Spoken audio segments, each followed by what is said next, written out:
O programa Arena do Futuro começa agora aqui na tela da TV Novo Tempo. Seja bem-vindo, seja bem-vinda. Que bom é ter você aqui a cada semana para juntos estudarmos a palavra do nosso Deus.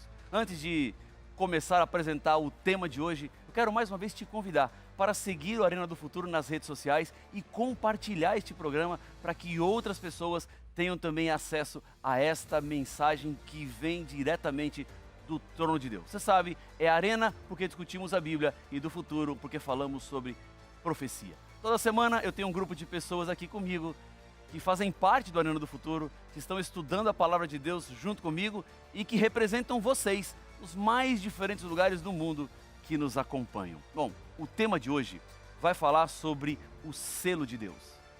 Que selo é esse? Como faço para receber o selo de Deus? O que significa receber esse selo de Deus? Este selo permanece até os nossos dias ou é alguma coisa apenas do passado? Fica comigo, o programa Arena do Futuro está apenas começando.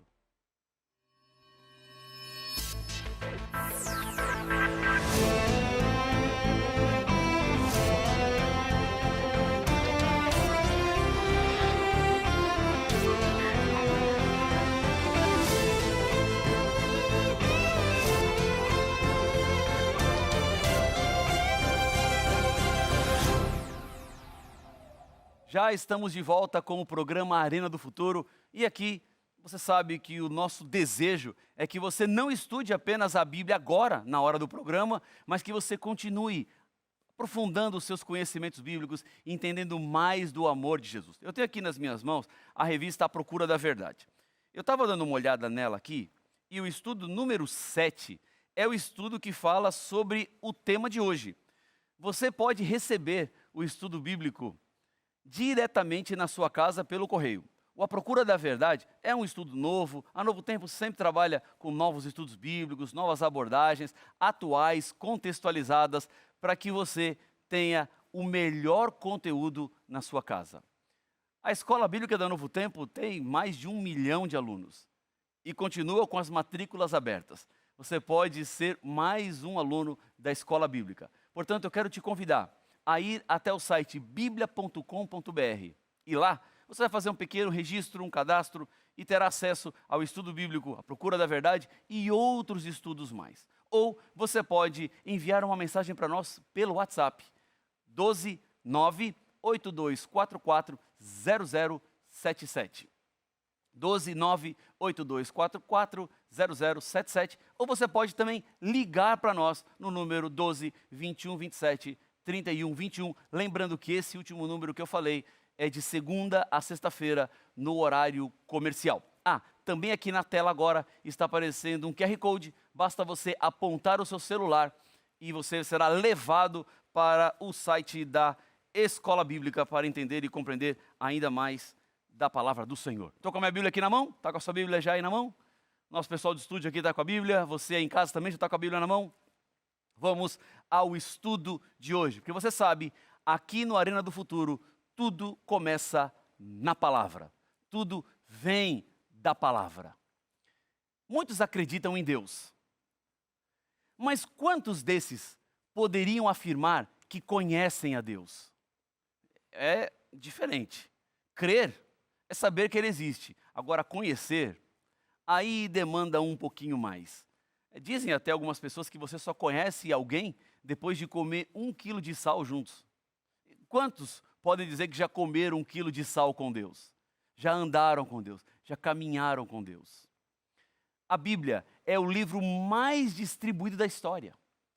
As pessoas que vivem aqui no Brasil, por exemplo, elas não têm dificuldades para ter uma Bíblia. Tem versões diferentes disponíveis na internet, tem aplicativo para você baixar no seu celular. Mas a pergunta não é quantas Bíblias temos ou quanto acesso as pessoas têm à Bíblia. A questão é quanto as pessoas leem a Bíblia. Sabe que esse era um dos planos do diabo. Um Deus apenas de nome. Um relacionamento com Deus sem compromisso. Mas Deus, Ele não quer ter um relacionamento superficial com os seres humanos. Ele quer ter um relacionamento real, vivo. E como é que eu posso aprofundar o meu relacionamento com Deus? De 3 maneiras diferentes. Primeiro, pela leitura da Bíblia. Quando lemos a Bíblia, nós conhecemos o que Deus deixou revelado para nós. A leitura da Bíblia é fundamental. Se você quer ouvir a voz de Deus, a Bíblia é a voz dele. Se você quer saber a vontade de Deus, a Bíblia é a vontade de Deus. Se você quer saber quais são os planos de Deus, a Bíblia são os planos de Deus. Se você quer saber o futuro está na Bíblia, na palavra de Deus. Mas não é apenas leitura. O segundo passo tem a ver com a prática da Bíblia. Eu tenho que ler para saber, mas preciso viver. Eu preciso colocar a Bíblia, de fato, em ação na minha vida. Porque senão ficará apenas como um livro. Um livro qualquer, um livro mais. Mas quando eu pratico, a Bíblia se torna agora a minha guia, se torna a minha referência. E a terceira é a oração. A prática da oração, a prática de conversar com Deus. Ora, tem muita gente que confunde oração com lista de pedidos. Tem gente que não ora, mas faz uma série de pedidos para Deus. Orar é conversar com Deus. Orar é desenvolver relacionamento com Deus. É aprofundar-se na caminhada com o Senhor. O livro do Apocalipse fala de um selo que vai ser dado ao povo de Deus. Esses que leem a Bíblia, que praticam a Bíblia, que oram, receberão uma marca distintiva de Deus. Deus separará o seu povo dos perdidos por um selo. Querem ver isso? Vamos à Bíblia. Apocalipse capítulo 7, versículo 1. Apocalipse capítulo 7 e vamos ao versículo 1. Estou chegando aqui, Apocalipse 7, 1. Está escrito assim: depois disto, vi 4 anjos em pé nos 4 cantos da terra, conservando seguros os 4 ventos da terra, para que nenhum vento soprasse sobre a terra, nem sobre o mar, nem sobre árvore alguma. Bom, o que nós já sabemos é que o livro do Apocalipse, ele não se entende da forma como você lê. Os símbolos precisam ser interpretados. E quem é que interpreta os símbolos? É o pastor Rafael? Não. É o pastor Gilson Brito?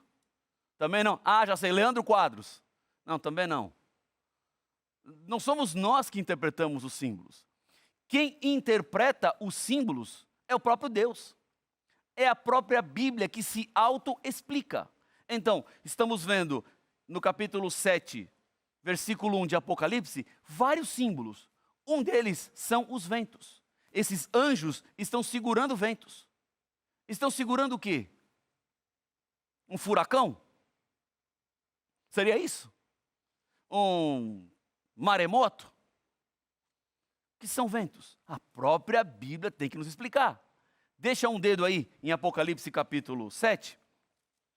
E com outro dedo, vamos lá para Jeremias, no Antigo Testamento. Jeremias capítulo 51, vamos ler os versículos 1 e 2. Jeremias 51, vamos chegar aqui agora. Versos 1 e 2.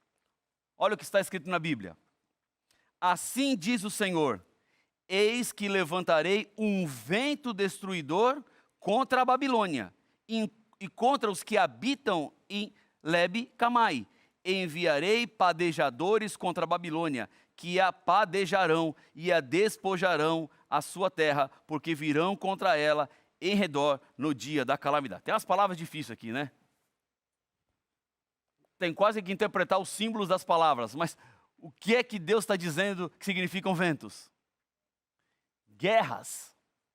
Ele vai enviar padejadores, ou seja, vai enviar inimigos para criar guerras, para levantar guerras contra a Babilônia.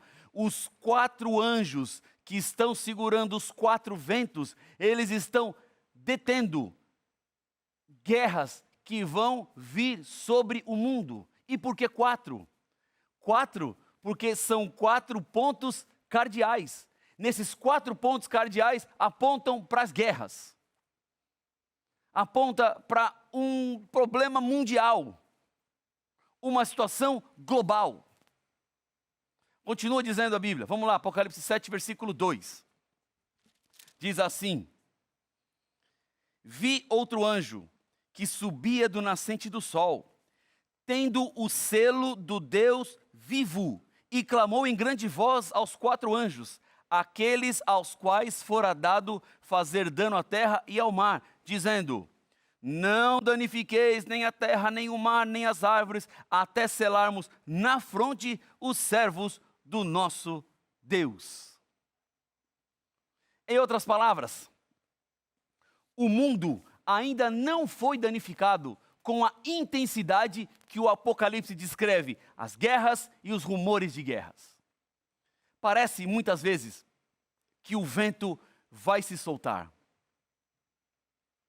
A tragédia maior está por acontecer com uma guerra atômica, talvez pensam alguns, mas longe disso. O mundo não será destruído dessa forma. Não são os maus que determinarão o fim do mundo. Não são aqueles infiéis e ímpios que determinarão quando o mundo vai acabar. A volta de Jesus é o fim do mundo. Os que são fiéis seguidores de Jesus serão selados por Ele. Receberão a sua marca. Em Isaías, no capítulo 8, versículo 16, a Bíblia diz assim, guarde bem o testemunho e cele a lei entre os meus discípulos. Deus, Ele tem o seu selo, a sua marca distintiva. Agora, como era um selo na época da Bíblia? Pelo menos 3 características tinha um selo na época que João recebeu as revelações do livro do Apocalipse.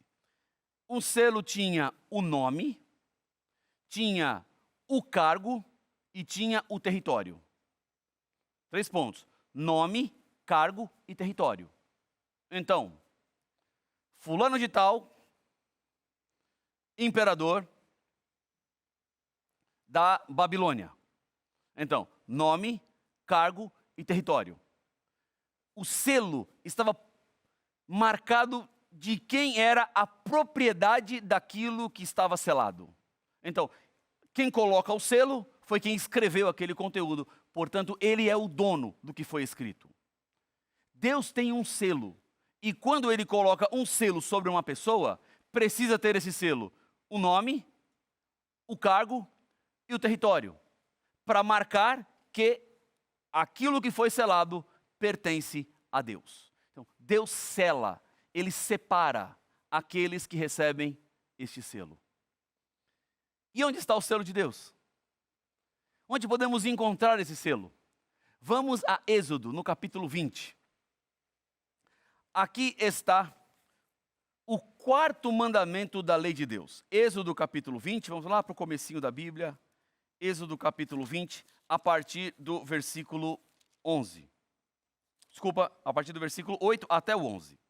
Êxodo 20, versículo 8 a 11. Diz assim: lembra-te do dia de sábado para o santificar. Que dia para santificar? Sábado. Claro. Deus estabeleceu um dia. E quando o mandamento começa com lembra-te, é porque Deus sabia que a humanidade ia esquecer. Deus sabia que a humanidade não ia se atentar. E por isso Deus fala assim, olha, lembre-se. Vocês vão esquecer, mas lembre-se. E a lembrança do dia de sábado, não é só para lembrar, lembrei, hoje é sábado. Lembra-te do dia do sábado para quê? Para o santificar. Esse dia tem que ser diferente dos outros dias. Continua. 6 dias trabalharás e farás toda a tua obra. Mas o 7º dia é o sábado do Senhor teu Deus. Não farás nenhum trabalho, nem tu, nem teu filho, nem tua filha, nem teu servo, nem a tua serva, nem o teu animal, nem o forasteiro das tuas portas para dentro. Porque em 6 dias fez o Senhor os céus e a terra e o mar e tudo o que neles há. E ao 7º dia descansou. Por isso o Senhor abençoou o dia de sábado e o santificou. Você consegue ver aqui o nome, o cargo e o território? Nome, Deus. cargo, criador, território, o mundo todo. Ele é o criador. Ele fez todas as coisas. E como ele, depois de haver criado todo o mundo, descansou no sétimo dia, agora a humanidade é convidada a descansar também no sétimo dia. Ele descansou como um exemplo. Ele descansou para mostrar-nos como deveríamos guardar o dia de sábado. E veja que não é esse apenas o único versículo que fala do sábado. Tem outro versículo que também fala do sinal do sábado. Vamos a Ezequiel no capítulo 20, versículo 12. Ezequiel, vamos continuar aqui no Antigo Testamento. Depois de Jeremias, em o livro de Lamentações, e então Ezequiel, no capítulo 20 e o versículo 12. Diz assim a Bíblia. Ezequiel 20, 12. Está escrito: também lhes dei os meus sábados, para servirem de sinal entre quem? Entre mim e eles, para que soubessem que eu sou o Senhor que os santifica. Qual é o sinal que Deus deu para o seu povo? O sábado. Eu também lhes dei um sábado. Veja que este selo que o Apocalipse fala será na testa do povo dele. Por que na testa? Testa, frente, representa a mente, tem a ver com decisão, tem a ver com escolha. Deus não selará ninguém contrariamente à sua decisão. Portanto, para receber o selo de Deus, é preciso decidir-se. Para receber o selo de Deus, é preciso escolher. Deus disse: eu dei para eles o meu sábado, e eles servirão de sinal. Ora, Deus daria um sinal no Antigo Testamento, um sinal no Novo Testamento, um sinal na eternidade. Deus, ele troca de sinais? Deus, ele vai mudando os sinais? Porque há pessoas que dizem assim: pastor, eu entendo o sábado, não tenho nenhum problema. Mas o sábado, ele ficou no Antigo Testamento. O sábado não é para os nossos dias. O sábado não é para agora. Agora estamos na nova aliança. Estamos no novo pacto. Jesus estabeleceu esse novo pacto. Ele estabeleceu a nova aliança. Portanto, a humanidade não precisa mais guardar o sábado. Será que é isso mesmo? É possível encontrar o sábado no Novo Testamento? Há algumas provas que são fundamentais e que são provas assim finais, quando eu leio o Novo Testamento para entender que não houve mudança nenhuma do sábado para o domingo entre um mandamento e outro. Te digo mais, não há um só versículo na Bíblia sequer que autorize a mudança do sábado para o domingo, ou que sugira a mudança do sábado para o domingo, ou que dê a entender que mudou o sábado para o domingo. A Bíblia é muito clara. O sinal de Deus dado no Antigo Testamento é o sinal que é válido até hoje. Vamos ver alguns versos do Novo Testamento que vão te ajudar a entender isso. O primeiro está em Lucas, no capítulo 4, versículo 16. Lucas, capítulo 4, versículo 16. Estamos chegando aqui. Lucas 4, 16. Está escrito na Bíblia o seguinte, falando sobre Jesus. Indo para Nazaré, onde fora criado. A gente sabe que Jesus nasceu em Nazaré, então ele voltou para sua cidade de origem, entrou num sábado na sinagoga. Bom, alguém pode dizer assim: pastor, tem nada de novo aí. Jesus foi na sinagoga no dia de sábado. É só uma informação qualquer. Jesus estava lá na sinagoga. É verdade. Se o texto bíblico terminasse aqui, não teria nada demais. Mas o texto continua dizendo assim. Deixa eu continuar aqui a leitura. Achei. Entrou no sábado na sinagoga, segundo o seu costume. Costume indica o hábito de Jesus. Onde Jesus estava semana após semana? Na sinagoga. Ir na sinagoga significava que Jesus estava guardando o dia de sábado. Era importante o dia de sábado para Jesus, tanto que ele estava obedecendo o mandamento. Ah, pode dizer alguém, pastor, está tudo certo. Jesus estava aguardando o sábado, porque ele era judeu, o sábado é dos judeus, e então, depois que Jesus morreu, foi que mudou o sábado para o domingo. Então, até esses dias aqui, continuava sendo o sábado. Agora, há um texto que me chama muito a atenção. Está aqui no mesmo evangelho de Lucas, mas vamos um pouquinho mais para frente, para o capítulo 23. E vamos ler o último versículo do capítulo 23, que é o versículo 56. Diz assim a Bíblia, ó. Então se retiraram para preparar aromas e bálsamos. Por quê? Porque Jesus havia acabado de morrer. O corpo dele foi tirado da cruz. Um homem chamado José de Arimateia ofereceu uma sepultura para colocar Jesus. Nunca ninguém havia sido sepultado naquele lugar. Jesus foi levado para lá, o seu corpo foi colocado. Jesus morreu na sexta-feira à tarde. Foi tirado o corpo dele da cruz. Quando o corpo dele chega na sepultura, provavelmente já estava dando a hora do sábado. E não foi possível preparar o corpo de Jesus para a sepultura, como era um costume, como era prática naqueles dias. Então, quem estava lá, deixou o corpo de Jesus, fecharam a sepultura e foram então preparar os aromas e bálsamos, para trazerem para preparar o corpo de Jesus, não mais naquele dia. Porque olha a continuação do versículo 56. Diz assim, e no sábado descansaram segundo o mandamento.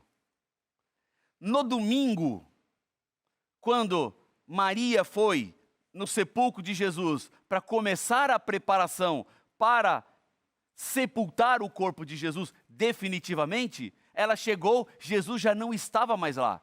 Ele havia ressuscitado. Mas veja que na sexta-feira, eles deixaram o corpo de Jesus sem preparação para guardar o sábado. E entre as pessoas que estavam lá, estavam discípulos, estavam as mulheres, e entre as mulheres estava Maria, mãe de Jesus. Agora eu te pergunto, se você soubesse algo importantíssimo, algo que tem a ver com salvação ou perdição, você contaria para sua mãe? Claro que eu contaria para minha mãe. Não tenha nenhuma dúvida que eu contaria para minha mãe. Pois é, Jesus mudou o sábado para o domingo e não contou nem para a mãe dele. Porque a mãe dele foi guardar o sábado. A mãe dele deixou o corpo dele lá. A ressurreição de Jesus não mudou nada na lei. Continua sendo exatamente a mesma. É claro que para os discípulos, o sábado foi um dia triste. Jesus estava morto. O mestre já não estava mais com eles.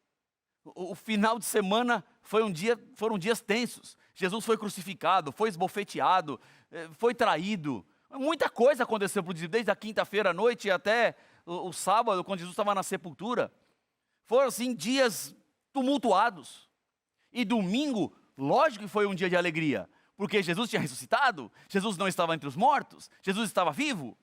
Mas mudar o dia de triste para alegre não faz mudar o dia de guarda. É claro que sábado foi triste e domingo foi alegre, mas o dia de guarda não aparece na Bíblia em lugar algum que houve qualquer alteração. O dia de guarda permanece sendo exatamente o mesmo.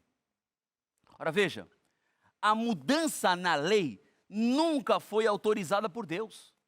Deus nunca pediu e nem permitiu que ninguém mudasse a sua lei. Há um texto no capítulo 7 de Daniel que é muito importante. Daniel capítulo 7, versículo 25. Vamos ao Antigo Testamento. Ezequiel e depois é Daniel.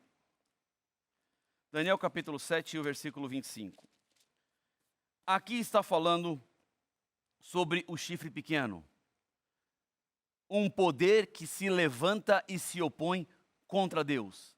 E vejam o que faz esse chifre pequeno. Proferirá palavras contra o Altíssimo, magoará os santos do Altíssimo e cuidará em mudar os tempos e a lei. É uma obra do diabo, é uma obra do inimigo, mudar tempos e lei. Ele trabalha para que as pessoas sejam enganadas. E veja que o diabo não muda completamente a lei. Ele não pega os 10 mandamentos e cria outros 10 mandamentos. Os 10 mandamentos continuam sendo exatamente os mesmos. Mas o que o diabo faz? Ele dá uma mudadinha. Ele não escancara a mentira. Ele mascara a mentira. Então, lembra-te do dia do sábado para o santificar. Aí o diabo muda e coloca o quê? Guarda o domingo. Guarda o domingo. Não, mas a lei fala o sábado. Fala o sábado, mas agora é domingo. E muitas pessoas estão convencidas de que precisam e de que devem guardar o domingo. Eu já desafiei muita gente por aí, dizendo assim: me mostre um versículo na Bíblia que autorize a mudança do sábado para o domingo e eu te dou meu carro. E o desafio continua. Até agora, ninguém me mostrou um versículo que fale da mudança do sábado para o domingo. Nenhum versículo. Não encontrei em nenhum lugar. Sabe por quê? Porque a lei de Deus permanece exatamente a mesma. Deus não mudou, como sua lei não mudou. Quem trabalha para mudar a lei é o chifre pequeno, que quer levar as pessoas a uma vida descompromissada com Deus. Faz com que muitos sejam enganados, achando que estão no caminho certo e que ao final estão seguindo por um caminho de morte.